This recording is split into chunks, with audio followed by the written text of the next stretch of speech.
বৰভূমিত UPPLৰ marathon নিৰ্বাচনী প্ৰচাৰ অভিযানত নিষ্প্ৰভ হাগ্ৰামাৰ BPF আৰু BJP আনহাতে দিন ৰাতি একাকাৰ কৰি UPPL প্ৰধান প্ৰমোদ বড়োৰ নিৰ্বাচনী প্ৰচাৰ বাক্সাৰ মুছলপুৰত দলীয় কৰ্মীৰে মত বিনিময় কৰি UPPL প্ৰধান প্ৰমোদ বড়োৰ ঘোষণা অসমত চৰকাৰ গঠন কৰিবলৈ প্ৰয়োজন হ'ব UPPLক বাদ দি কোনেও চৰকাৰ কৰিব নোৱাৰে BTCৰ 15 সমষ্টিৰ ভিতৰত 8ৰ পৰা 12খন আসন পাব UPPLে এটো আপোনালোকে ক'লে বেছি ভাল হ'ব আমিতো ভাবিছো প্ৰয়োজন হ'ব বুলি ভাবিছো চৰকাৰ জুনে গঠন কৰিব UPPLক বাদ দি পেলাই চৰকাৰ গঠন কৰিব নোৱাৰিব তেনেকা এটা ইংগিত এটা পাইছো আমি তেখেতকে কুটিব লাগিব কৰ পৰা পাইছে মইতো নাজানো মইও দেখা পাইছো হাগ্ৰামা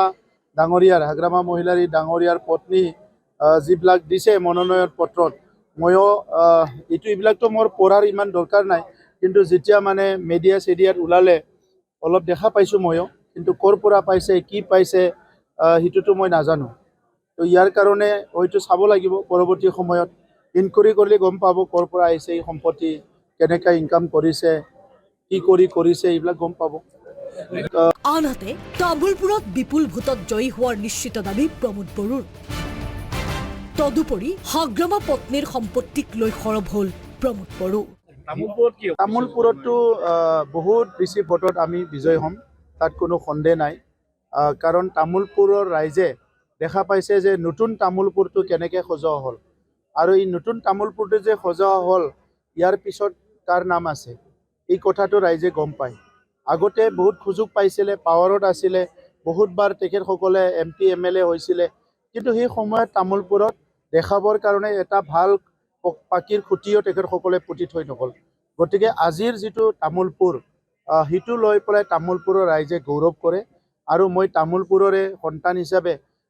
তাৰে বালি ধূলিৰে খেলি ডাঙৰ হৈছোঁ মোৰ আবেগ অনুভূতি তাৰ লগত জড়িত হৈ আছে আৰু নিজৰে মানে দাদা ভাই সন্তান হিচাপে তামুলপুৰীয়া ৰাইজে মোৰ লগতে থাকিব মই সেইটো দেখিবলৈ পাইছোঁ উল্লেখ্য যে তামুলপুৰ বিধানসভা সমষ্টিত NDAৰ প্ৰাৰ্থী বিশ্বজিৎ দৈমাৰীক প্ৰত্যাহ্বান জনাই নিৰ্বাচনী ৰণাংগনত নামিল প্ৰমোদ বড়োৰ পত্নী 40 নং তামুলপুৰ বিধানসভা সমষ্টিৰ প্ৰাৰ্থী তথা BPRৰ প্ৰাক্তন মুখ্য কাৰ্যবাহী সদস্য প্ৰমোদ বড়োৰ হৈ পত্নী পাৰুল ভৰালীৰ গাঁৱে গাঁৱে নিৰ্বাচনী প্ৰচাৰৰ অভিযান এইবাৰ বহুতে গমে পায় যে 43 নং তামুলপুৰ বিধানসভা যি সমষ্টি সেই সমষ্টিটোত এইবাৰ প্ৰমোদ বড়ো ডাঙৰীয়াই MLA কেণ্ডিডেট হিচাপত অৱতীৰ্ণ হৈছে গতিকে সেই সূত্ৰে যিহেতু তামুলপুৰ সমষ্টিটোত বাগানপাৰাৰ বিভিন্ন অঞ্চল এইবাৰ সোমাইছে এই অঞ্চলবিলাকত আমি মানে নিৰ্বাচনী প্ৰচাৰ কৰিব আহিছিলোঁ আৰু মানুহবিলাকৰ ৰেছপন্স দেখি খুব ভাল লাগিছে গাঁওবিলাকত নিৰ্বাচনী প্ৰচাৰ কৰি মই ভাবোঁ নিশ্চয় প্ৰমোদ বড়ো তাত ভাৰী হ'ব কাৰণ তেওঁ নিজে যিখিনি প্ৰতিশ্ৰুতি দিছে গৈবাৰী অঞ্চলখিনিৰ বিষয়ে মই ভালকৈ জানো কাৰণ সেইখিনিত নকৰা কাম নাই মেডিকেল কলেজ বনাইছে তেওঁ ডিষ্ট্ৰিক্ট আনাত তেওঁৰ অৰিহণা আছে বিভিন্ন অফিচ কাছাৰীবিলাক তেওঁ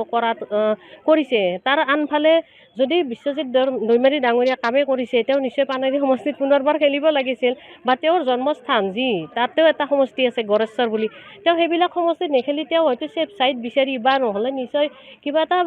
হেৰিত আহি পেলাই তামোলপুৰত আহিছে উল্লেখ্য যে পৰ্বতজোৰা UPPLৰ প্ৰাৰ্থী আয়ুব হুছেইনৰ ব্যাপক নিৰ্বাচনী প্ৰচাৰ সমষ্টিটোত ইখনৰ পিছত সিখন নিৰ্বাচনী সভাত অংশ লৈ বিৰোধী BPFক প্ৰচাৰ অভিযানত এক প্ৰকাৰে নিষ্প্ৰভ কৰি তুলিছে দলটোৰ প্ৰাৰ্থীগৰাকীয়ে দল হিচাপে শক্তিশালী স্থিতিত নাই তেখেতে এইটো আপোনালোকৰ অলপ মানে এছেছমেণ্টটো ভুল হ'ব পাৰে তেখেতসকলে ঠগাই পেলাই 2025ত যিটো ইলেকশ্যন হৈছিল ঠগাই পেলাই এইটো কৰিছিলে এতিয়া আপোনালোকে চাওক ইণ্ডিয়া বুলি কৈ আছে ইণ্ডিয়া কোৱাৰ লগতে মাইনৰিটি ভোটটো মাইনাছ হৈ যাব তাৰপিছত ইণ্ডিয়াবিলাকৰ মানে তৃণমূল ভোটাৰবিলাক BJPৰ তেখেতসকলে বহুত অসন্তুষ্টত আছে সম্ভৱ হ'ব নিশ্চয় সম্ভৱ হ'ব মই ইয়াতে যদি পৰ্বতজোৰা বিধায়ক হৈ যাওঁ মোৰ সমৰ্থন কিবা থাকিব কংগ্ৰেছত থাকিব মই BJPৰ সমৰ্থন নিদিম তদুপৰি গোসাইগাঁৱতো UPPLৰ ব্যাপক নিৰ্বাচনী প্ৰচাৰ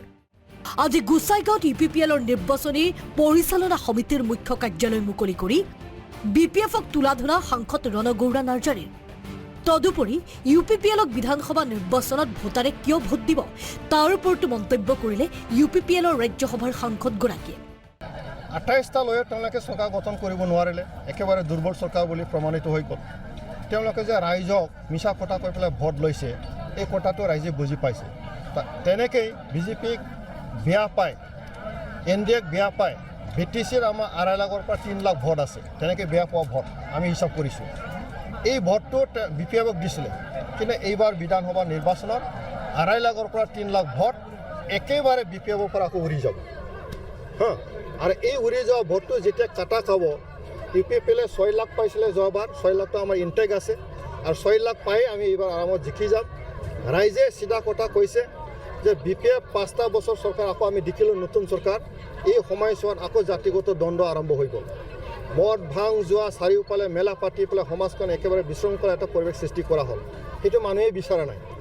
আফচোচ হৈছে ৰাইজে। তো গতিকে মানুহে ভাবিছে এইবাৰ MLA নিৰ্বাচনৰ জৰিয়তে আমি BPFক আকৌ সদন দিম,